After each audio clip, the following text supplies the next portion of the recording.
Selamat siang, saya Rani Tirsara Subala dari kelas 4 MB4. Baik, di sini saya akan menjelaskan materi yang telah ditugaskan oleh MENER, yaitu sebagai berikut. Yang pertama, menjual posisi dalam menutup negosiasi.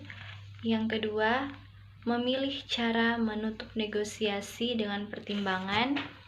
Yang ketiga, memotivasi calon pembeli ke arah kesepakatan. Yang keempat, menyelesaikan sengketa dalam negosiasi. Dan yang kelima, menutup negosiasi. Baik, yang pertama, menjual posisi dalam menutup negosiasi. Menjual posisi yang dimaksud di sini adalah suatu kontrak yang telah disetujui. Jadi, bagaimana menutup negosiasi yang telah disetujui? Yang pertama, setujui hasilnya, berjabat tangan, dan implementasikan. Jadi, yang pertama itu kita menyetujui hasilnya, lalu berjabat tangan dan implementasikan. Yang kedua, sudahi negosiasi dengan kesepakatan yang disetujui bersama. Yang ketiga, perjelas kembali apa yang sudah disepakati. Jadi di saat kita bernegosiasi, perjelas kembali apa yang sudah kita sepakati bersama. Yang keempat, bicarakan apa yang bisa diterima kedua belah pihak. Cari win-win solution. Bicarakan lagi apa yang bisa diterima oleh kedua belah pihak. Yang kelima, bila perlu, catat hasil negosiasi secara tertulis dan lakukan follow up. Jadi di saat kita bernegosiasi, bila perlu juga kita mencatatnya dan lakukan follow up. Yang keenam, selalu tersenyum. Senyuman merupakan senjata Anda untuk menunjukkan kepada klien bahwa Anda sangat menghargai pertemuan dan persetujuan yang dibuat. Jadi tersenyum juga itu penting karena itu merupakan senjata kita kepada klien bahwa kita sangat menghargai pertemuan dan persetujuan yang dibuat. Yang kedua, nomor 2, memilih cara menutup negosiasi dengan pertimbangan. Yang pertama, melakukan komunikasi dengan jelas. Komunikasi adalah unsur utama dalam negosiasi. Komunikasi yang baik dan lancar umumnya akan menghasilkan negosiasi penjualan yang baik dan sebaliknya. Jadi di dalam bernegosiasi, komunikasi itu adalah unsur utama dalam negosiasi. Apabila komunikasi yang baik dan lancar, itu juga akan menghasilkan negosiasi penjualan yang baik dan sebaliknya.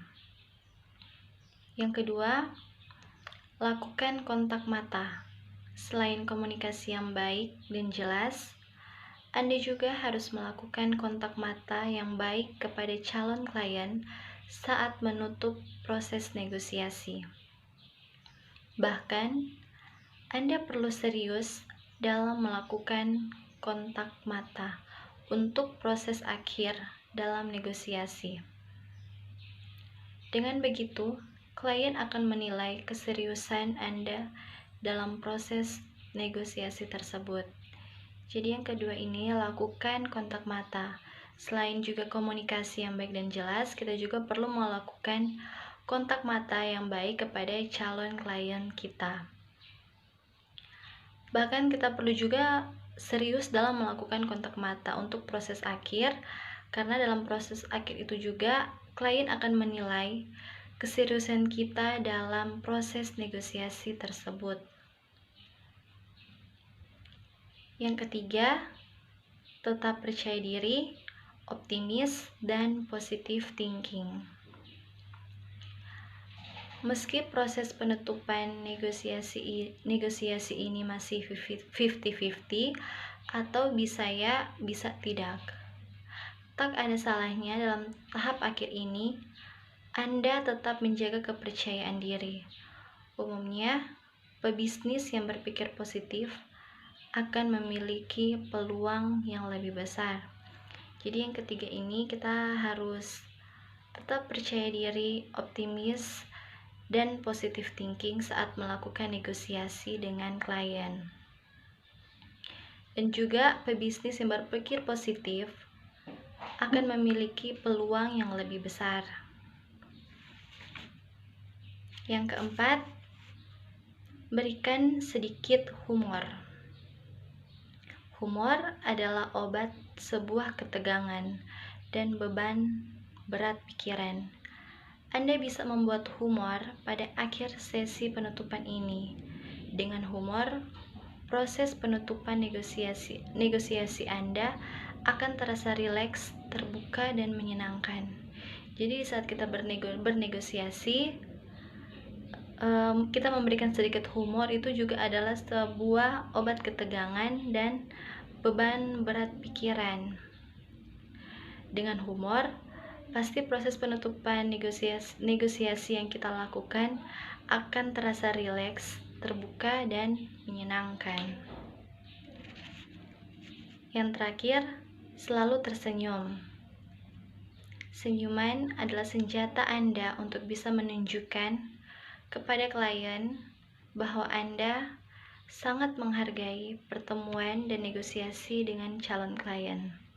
Jadi yang terakhir ini, kita harus selalu memberikan senyuman, karena senyuman juga itu adalah senjata kita untuk menunjukkan kepada klien bahwa kita sangat menghargai pertemuan dan negosiasi dengan calon klien tersebut.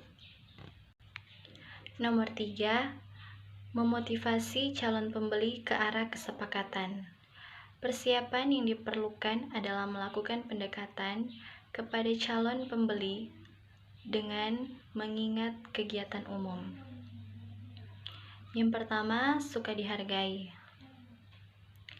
Menghargai dan menghormati calon pembeli atau klien, dengan begitu mereka merasa dihargai. Jadi yang pertama itu suka dihargai.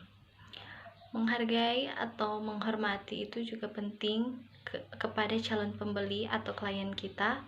Dengan begitu mereka akan merasa sangat dihargai.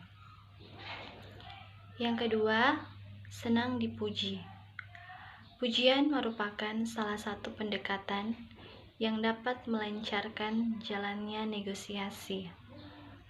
Jadi yang kedua ini, klien juga senang untuk dipuji, karena pujian itu juga merupakan salah satu pendekatan yang dapat melancarkan jalannya negosiasi tersebut. Yang ketiga, memberikan informasi yang baik tentang latar belakang produk. Jadi di saat kita bernegosiasi, kita juga harus memberikan informasi yang baik dan jelas tentang latar belakang produk kita. Yang kelima, manusia dianggap penting. Dengarkan baik-baik setiap pertanyaan yang diajukan calon pembeli dan tanggapi dengan senang hati. Berikan kesempatan calon pembeli untuk mengemukakan pendapatnya. Jadi dengarkan baik-baik setiap pertanyaan yang diajukan oleh calon pembeli. Kita harus menanggapi dengan senang hati. Terus kita beri kesempatan kepada calon pembeli untuk dapat mengemukakan pendapatnya. Nomor 4,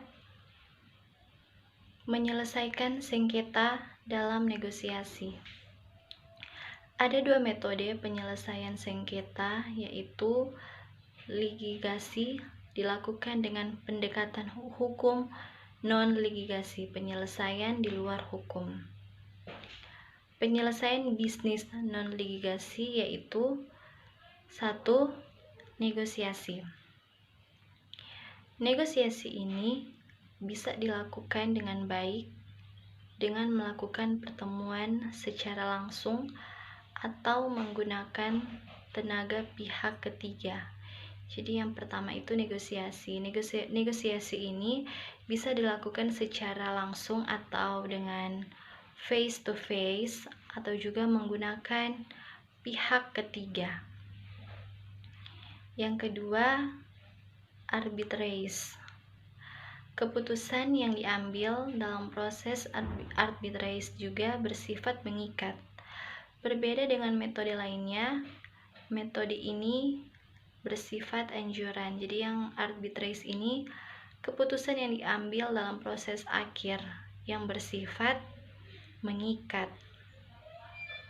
Dan yang ketiga, penilaian ahli. Metode ini kerap digunakan untuk sengketa yang berkaitan dengan hal-hal teknik. Tenaga ahli digunakan karena merupakan sosok yang memiliki pengetahuan dan pengalaman panjang di bidang tersebut. Jadi yang ketiga, penilaian ahli ini adalah tenaga ahli digunakan karena mereka juga merupakan sosok yang memiliki pengetahuan dan pengalaman yang panjang di bidang tersebut. Yang terakhir, nomor 5, menutup negosiasi.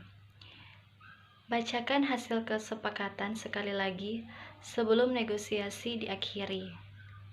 Jadi, sebelum kita menutup negosiasi, bicarakan hasil kesepakatan sekali lagi sebelum negosiasi itu ditutup atau diakhiri. Yang kedua, bila negosiasi telah tuntas, segera buat legalitas, dan bila belum tuntas, buat kesepakatan untuk pertemuan berikutnya. Jadi yang kedua ini, bila negosiasi telah tuntas, segera buka legalitas, dan juga ketika belum tuntas, buat kesepakatan untuk pertemuan yang selanjutnya atau berikutnya. Yang ketiga, minta maaf bila selama diskusi terjadi kekeliruan dan emosional. Jadi yang keempat ini, kita harus meminta maaf bila selama diskusi negosiasi terjadi kekeliruan dan emosional. Dan yang keempat, ucapkan salam terakhir. Dalam fase penutup negosiasi, situasi berubah dari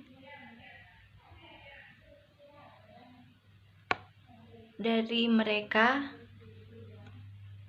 menjadi kita. Yang pertama, melakukan komunikasi dengan jelas.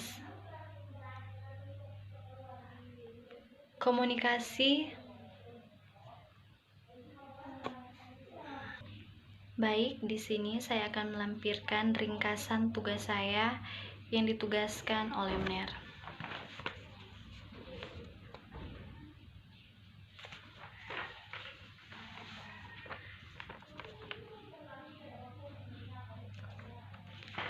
Sekian dari penjelasan materi saya.